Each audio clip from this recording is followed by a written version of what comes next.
Moi. Mites menee? Kaikkia me tähän maailmaan synnytään, mutta kun se tapahtuu, me ollaan basically vaan semmosia pieniä itkeviä, raikoja pieniä ihmisen alun näköisiä kappaleita. Ei tiedetä mitään tulevasta. Ei mitään. Meillä ei ole mitään hajua, mitä tuleman pitää. No, sit sä tietysti kasvat siitä ja vuosia kertyy. Ja lopulta totta kai sä tuut sinne eskariinkään. Ja sit sä tosiaan pääset sinne eskariin ja silloinhan sitä tavallaan voi kutsua vielä pääsemiseksi. Se on semmoista helppoa, suht helppoa vielä. Mut siinä sitten vuosi menee eskarissa ja sit sä meet jo ekalle luokalle. Ja mitäs sitten? No sitten siinä kuuluu taas seuraavat vuodet. Sulle opetetaan uusia asioita. Koulu on vielä siellä alastella suht helppoa. Mut mitä pidemmälle mennään, niin kyllä siellä alkaa taas vaikeusaste nousemaan.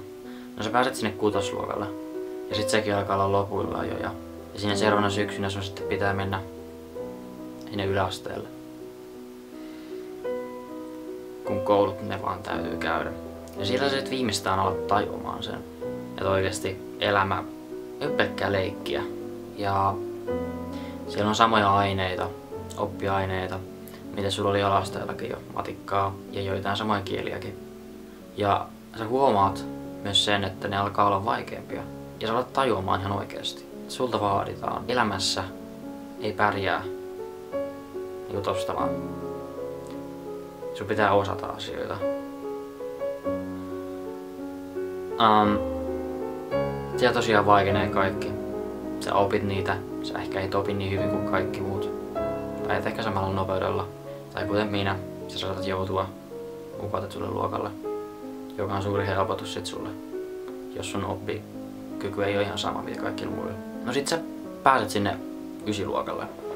Sit siellä aika sen alussa jo alkaa olla tämmösiä kyselyitä. Varsinkin sen opon tunnilla. Mä en tiedä kutsutaanko sitä enää nykyään sillä lailla. Siellä tosiaan kuitenkin opo muun muassa ja muutkin opettajat ja ehkä sun luokkakaveritkin tai muut alkaa kyselemään sitä, että no Petri, minnekä sä jatkat? Menet sä lukioon? Menet sä nytkin ammattikouluun?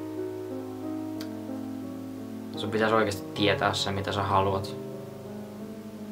Sun pitäisi oikeesti tietää. Ja jotkuthan menee lukioon just sen takia, kun ei tiedä. No mä sit olin tietävinäni silloin, että kyllä, mä menen ammattikoulun kokkilinjalle.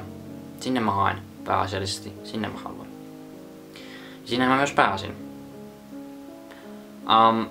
Mut siellä mä sitten myös tajusin.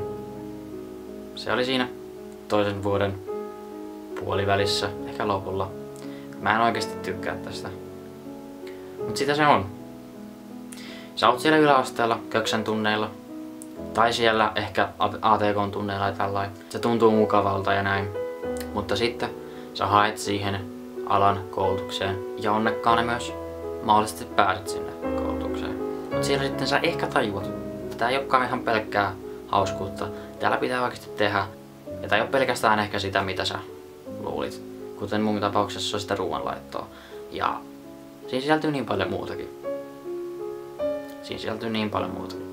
No, sä voit vaihtaa varmaan sitä koulua ja näin. Sulla voi syttyä mahdollisesti joku toinen liekki siinä opiskeluaikana. Nyt mä tahon tehdä toista. Tää on se juttu. Tää ei olekaan se juttu. Näin. Mutta kuten mulla ei syttynyt mitään uutta liekkiä. Semmoista varmaa, pitävää. Mä kävin sit sen koulun loppuun. Valmistuin sieltä. Ja jäin työttömäksi sen jälkeen. Mä olin sen kesän sen jälkeen työttömänä, kunnes mä menin sit Sivariin. Ja olin siellä onnellisena sen vuoden. Suht onnellisena. Ja onnekkaana siksi, että koko siinä vuoden aikana ei tarvinnut miettiä, mitä mä teen, mitä mä tuun tekemään tämän jälkeen. Siitä on kulunut nyt yli vuosi.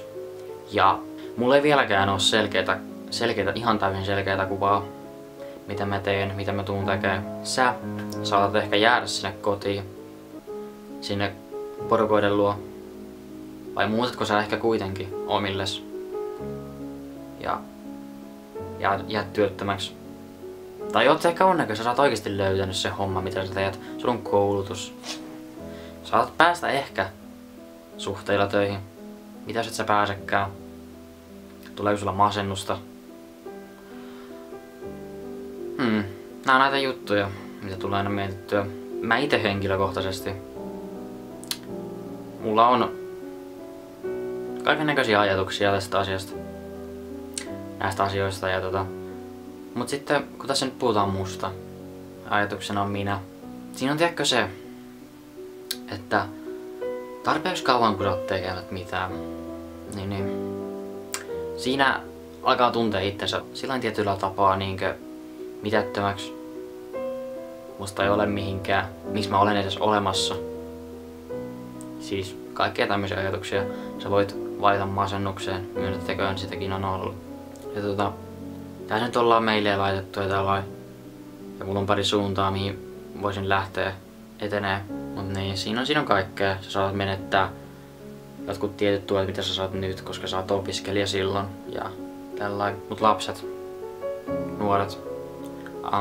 Jos sä katsot tätä nyt ja ajattelet, että voi että kun mä olisin vähän vanhempi, niin mä voisin muuttaa kotoa pois. Mieti uudestaan. Oikeesti. Aikuisena olo ei ole aina niin helppoa. Tai vanhempana olo.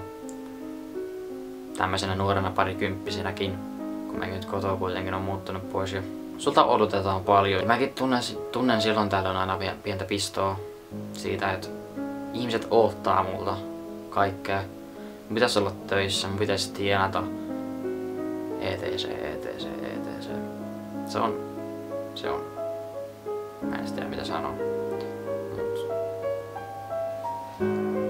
Nauti siitä lapsuudesta ja nuoruudesta ajastas kotona. Sanottakoon, että mä en kaipaa yläastetta, enkä alastetta, enkä sinänsä mitään kouluaikojen nuoruudesta. Mutta silloin tällöin, se useinkin, mä vaan haluaisin olla lapsi taas ikuisesti.